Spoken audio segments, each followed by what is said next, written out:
අයිබෝන් ගිනුම් කරන video series එකේ තවත් එක දවසකට තමයි ඔයාලා මේ එකතු වෙන්නේ. ඉතින් අද මම කතා කරනවා ඔයාලට මම එදා කිව්ව ගිනුම් කරන නිර්වචනය මතක ඇතිනේ. ගිනුම් කරන නිර්වචනය කිව්වා ගිනුම් කරන ඒකකයක් සහ තොරතුරු පිළිබඳව. අපි දැන් කතා කරන්නේ මේ වීඩියෝ එකෙන් මොනවද මේ ගිනුම් කරන ඒකකයක් කියන්නේ සහ ව්‍යාපාරික සිදුවේ හැකි ආර්ථික තොරතුරු මොනවද කියලා අපි දැන් කතා කරනවා. තව ඒකක සංකල්පය කියලා කොටසක් තියෙනවා. ඒකත් මේත් එක්කම කතා කරනවා. මම මේ ඔයාලට රතු පාටින් දක්වලා තියෙන අද දවසේ අපි සාකච්ඡා කරන මාතෘකා ටික. හරිද? දැන් අපි මෙහෙම බලමු. අපි මුලින්ම බලමු ගිණුම් කරන ඒකකයක් කියන්නේ මොකක්ද කියලා. මම කලින් වීඩියෝ එකේ කිව්වා ඔයාලට ගිණුම් කරන ඒකකයක් කියන්නේ ව්‍යාපාරයක් කියලා. මතක ඇති මම කිව්වා ගිණුම් කරන ඒකකයක් කිව්වේ ව්‍යාපාරයකට කියලා මම කිව්වා කලින් වීඩියෝ එකේ. නමුත් සියලුම ව්‍යාපාර ගිණුම් කරන ඒකකයට අයත් වෙන්නේ නැහැ. මොකද ගිණුම්කරණය සිදු නොකරන ව්‍යාපාර තියෙනවා වර්තමාන ශ්‍රී ලංකාවේ. සාමාන්‍යයෙන් දැන් උදාහරණයක් වශයෙන් ගමුකෝ බුලත් පිට කඩයක් ගන්න. හරිද? බුලත් පිට කඩේ ගිණුම් කරන ක්‍රියාවලියක් සිදු වෙන්නේ නැහනේ. ඒක නිසා ඒක ගිණුම් කරන ඒකකයක් යටතට අයත් වෙන්නේ නැහනේ. ඒක නිසා අපිට සියලුම ව්‍යාපාර ගිණුම් කරන ඒකකයක් යටතට ගන්න බෑ. ඒක නිසා අපි දැන් කතා කරනවා මොකද්ද ගිණුම් කරන ඒකකයක් කියන්නේ කියලා. හරිද? ගිණුම් කරන ඒකකයක් කියන්නේ ඔයා හිතන්න ව්‍යාපාරයක් තියෙනවා. හරිද? පුද්ගලයෙක් ඉන්නවා සහ ආයතනයක්. හරිද? ව්‍යාපාරයක්, පුද්ගලයෙක්, ආයතනයක් ඔය මොකක් හරි හිතන්න. හරිද? මෙන්න මේ තුන් දෙනාම ගිණුම්කරණය කරනවා. ගිණුම්කරණය කරනවා කියන්නේ මෙයාලගේ accounts තියෙනවා. හරිද? මේ තුන් දෙනාම ගිණුම්කරණය ක්‍රියාවලිය කරනවා. හරිද? ආයතන මේ පුද්ගලයා කුමාර සංගක්කාර කියලා හිතන්න. මේ පුද්ගලයාගේ මාසික ආදායම සහ මෙයාගේ වියදම් ගණනය කරලා ගිණුම් කරන ක්‍රියාවලියක් කරනවානේ මේ පුද්ගලයාට. ඒ වගේම මේ ව්‍යාපාරයේ ගිණුම් කරන ක්‍රියාවලියක් සිදු වෙනවා. හැම ව්‍යාපාරයක්ම නෙමෙයි ගිණුම් කරන්නේ සිදුවන ව්‍යාපාරයක් නම් මේක ගිණුම් කරන ක්‍රියාවලිය සිදු වෙනවා. සහ මේ සමාගමේ අනිවාර්යෙන් ගිණුම් කරන ක්‍රියාවලිය සිදු වෙනවා. හරි? ඒක නිසා අපිට කියන්න පුළුවන් ගිණුම් කරන ඒකකයක් කියන්නේ ගිණුම් කරන ක්‍රියාවලියට භාජනය වෙන. ඒ කියන්නේ ගිණුම් කරන ක්‍රියාවලිය අනිවාර්යයෙන්ම සිදුවන. ගිණුම් කරන ක්‍රියාවලියට භාජනය වන ව්‍යාපාරයක්, පුද්ගලයෙක්, සමාගමක් හෝ රටක් අපි කියනවා ගිණුම් කරන ඒකකයක් කියලා. මොකද්ද ආයිකමවත් එක්ක ගිණුම්කරණයේ නැමැති ක්‍රියාවලියට භාජනය වන. ඒ කියන්නේ ගිණුම්කරණයක් සිදුවන, ගනුදෙනුවක් සිදුවන, මූලාශ්‍ර ලේඛන ලැබෙන, ලෙජර ගිණුම් හදන, කළමනාකරුවන් සිටින, සේවකයන් සිටින ඕනම ව්‍යාපාරයක්, පුද්ගලයෙක් හෝ සමාගමක් අපි කිව්වා ගිණුම් කරන ඒකකයක් කියලා. පැහැදිලිද? ඊට පස්සේ තව තියෙනවා පොඩි මාතෘකාවක් ඒකක සංකල්පය කියලා. හරිද? දැන් ගිණුම් කරන ඒකකයක් කියන එක පැහැදිලි ඇති ඔයාලට. තව එකක් තියෙනවා මේකත් අපේ ඊළඟ මාතෘකාව ඒකක සංකල්පය. ඒකක සංකල්පය. මොකද්ද මේ ඒකක සංකල්පය කියන්නේ කියලා අපි දැන් බලමු.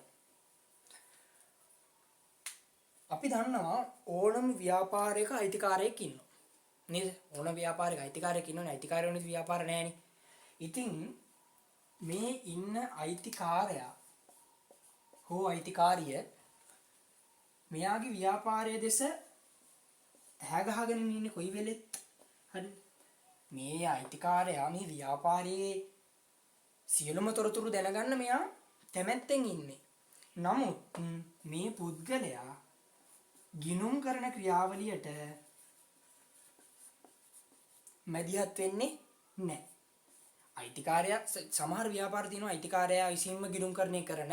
මම කියන්නේ එහෙම නෙමෙයි. අයිතිකාරයා ඉන්නවා ව්‍යාපාරයේ තියෙනවා. නමුත් මේ අයිතිකාරයා මේ ආයතනයේ ගිණුම්කරණය පිළිබඳව එයා මැදිහත් වීමක් දක්වන්නේ නැහැ. ඒක කරන වෙනමයි ඉන්නවනේ. අපි ඒක දන්නවා. හරිද? accountants-ලා chartered accountants ඉන්නේ ඒකටනේ. ඉතින් මේ වගේ ගිණුම්කරන ක්‍රියාවලිය සිදුවන විට හරිද? අයිතිකරු ව්‍යාපාරයෙන් වෙන් වෙච්ච ඒකකයක් ලෙස සලකනවා. හරිද? එහෙම නැත්නම් ව්‍යාපාරයේ අයිතිකරුගෙන් වෙන් වෙච්ච ඒකකයක් ලෙස සලකනවා ගිණුම්කරණයේදී. ඇයි එහෙම ගිණුම්කරණයේදී එහෙම වෙන් වෙන්ව සලකන්නේ? මොකද මෙයාට ඕන විදිහට මේ ගිණුම්කරණය සිදු වෙන්නේ නැහැ නේ. ගිණුම්කරණය කියන්නේ යම්කිසි ස්ථාවර එක අපි කිව්වොත් මෙහෙම ඒක නිවැරදිව පිළිවෙලකට කරන්න ඕන වැඩක්. ඒක නිසා මේ අයිතිකාරයා ගිණුම්කරණයේ ක්‍රියාවලියේදී වෙන් වෙච්ච ඒකකයක් ලෙස සලකනවා. ඒකට කියනවා අපි ඒකක සංකල්පය කියලා. හරිනේ? පැහැදිලිද? හරි. අපි යනවා අපේ ඊළඟ මාතෘකාව, අවසාන මාතෘකාව මොකද්ද? ව්‍යාපාරික ආර්ථික තොරතුරු. ව්‍යාපාරයක සිදුවන ආර්ථික තොරතුරු අපි කොටස් දෙකකට බෙදනවා. ව්‍යාපාරයක සිදුවන ආර්ථික තොරතුරු කියලා තියෙන්නේ පැහැදිලි නැත්තම් කිව්වේ ආර්ථික තොරතුරු කියලා තියෙන්නේ. ආර්ථික තොරතුරු අපි කොටස් දෙකකට බෙදනවා. මොනවද මේ දෙක කියලා බලා ගන්න. මූල්‍යමය තොරතුරු. මම මේ කියන විශේෂ කරුණු ඔයාලට වැදගත් වගේ හිතෙනවා නම් ඔයා කොලයක් කරලා ලියා ගන්න. හරිද? මේක බැලුවා කියලා ඔළුවට යන්නේ නැහැ. මේක ඔයා නෝට් ඩවුන් කරගෙන පොඩක් පාඩම් කරගන්න. මූල්‍යමය තොරතුරු සහ මූල්‍යමය නොවන තොරතුරු කියලා කොටස් දෙකයි. පැහැදිලිද? මූල්‍යමය තොරතුරු සහ මූල්‍යමය නොවන තොරතුරු කියලා ව්‍යාපාරයක සිදුවන ආර්ථික තොරතුරු කොටස් දෙකකට අපි බෙදුවා. දැන් අපි කරන්නේ මේ එකක් හඳුන්වනවා. කොහොමද එකක් හඳුන්වන්නේ කියලා දැන් බලමු. මූල්‍යමය තොරතුරු කිව්වහම මුදල් මූලිකව හට ගන්නවා. ඒ කියන්නේ මුදලින් මැනිය හැකි ගනුදෙනු අපි කිව්වා. මුදලින් මැනිය හැකි තොරතුරු මූල්‍යමය තොරතුරු කියලා. උදාහරණයක් වශයෙන් වර්ෂයේ විකුණුම් රුපියල් 50000යි. වර්ෂයේ ආදායම් රුපියල් 30000යි. ඒ වගේ මුදලින් මැනිය හැකි අයිතිකරුවන්ට කළමනාකරුවන්ට තීරණ ගන්න පුළුවන් තොරතුරු අපි කිව්වා මූල්‍යමය තොරතුරු කියලා. ඒ වගේම මේ මූල්‍යමය තොරතුරු ගිණුම් කරන ක්‍රියාවලියට භාජනය වෙනවා. මොකද රුපියල් 20000ක විකුණුම් කියලා අපි ඒක සටහන් කරනවානේ. ඒක ගිණුම් කරන ක්‍රියාවලියට අයත් වෙනවානේ. ගිණුම්කරණයේ ප්‍රොසෙස් එකක් තියෙනවා. ගනුදෙනු, මූලාශ්‍ර ලේඛන, ඊට පස්සේ මූලික පොත්, ලෙජර් ගිණුම්, ශේෂ පිරික්සුම, මූල්‍ය ප්‍රකාශන වගේ මෙන්න මේ ක්‍රියාවලියට භාජනය වෙන ඕනම ගනුදෙනුවක් මුදලින් මැනිය හැකි නම් සහ තීරණ ගැනීමට උපකාරී වෙනවා නම් ඒක මූල්‍යමය තොරතුරක් බවට පත් වෙනවා. මූල්‍යමය නොවන කියන්නේ මුදලින් මැනිය නොහැකි ගිණුම් කරන ඒ ක්‍රියාවලියට භාජනය නොවන ඒවා. උදාහරණ වශයෙන් මම එකක් ලියන්නම් මෙතනින්. ව්‍යාපාරයේ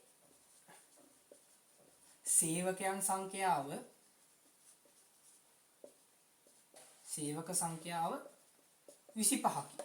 දැන් ව්‍යාපාරයේ සේවකයෝ 25 අපිට මුදලින්ම ඉන්න පුළුවන්ද? බෑ. මුදලින්ම ඉන්න බෑ. ඒ වගේම මේ සේවකයෝ 25ක් ඉන්නවා කියලා එක ගිණුම් කරන ක්‍රියාවලියට අයත් වෙන්නේත් නැහැ. නමුත් මෙතන මම උදාහරණයක් දුන්නොත් වාර්ෂික විකුණුම් රුපියල් ලක්ෂයයි. ඔන්න බලන්න. වාර්ෂික විකුණුම් රුපියල් ලක්ෂය මුදලින් මනින්න පුළුවන් රුපියල් ලක්ෂයක් කියලා අපිට දීලා තියෙනවනේ. ගිණුම් කරන ක්‍රියාවලියට භාජනය වෙනවා සහ මේක තීරණ ගැනීමට උපකාරී වෙනවා. මේක බලලා අයිතිකාරයෝ තීරණය කරනවා මෙන්න අපේ විකුණුම් රුපියල් ලක්ෂයයි මේ මාසේ මේ අවුරුද්දේ. හරිනේ. ඊට පස්සේ අපිට දැනගන්න පුළුවන් මේ දෙකේ ලක්ෂණ කිහිපයක් තියෙනවා. ඒකත් මේත් එක්කම බලමු. මූල්‍යමය තොරතුරක් කිව්වහම ඒක මුදලින් මැනිය හැක. නමුත් මූල්‍යමය නොවන තොරතුරු මුදලින් මැනිය නොහැක.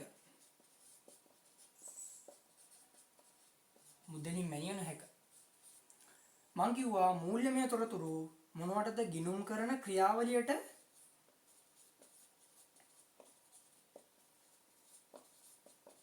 අදාළයි. නමුත් මූල්‍යමය නොවන ඒවා ගිණුම් කරන ක්‍රියාවලියට අදාළ වෙන්නේ නැහැ. ගිණුම් කරන ක්‍රියාවලියට අදාළ නොවේ. මෙතන තව එකක් තියෙනවා. මේ මූල්‍යමය තොරතුරු අපිට ව්‍යාපාරයේ තීරණ ගැනීම සඳහා උපකාරී වෙනවා.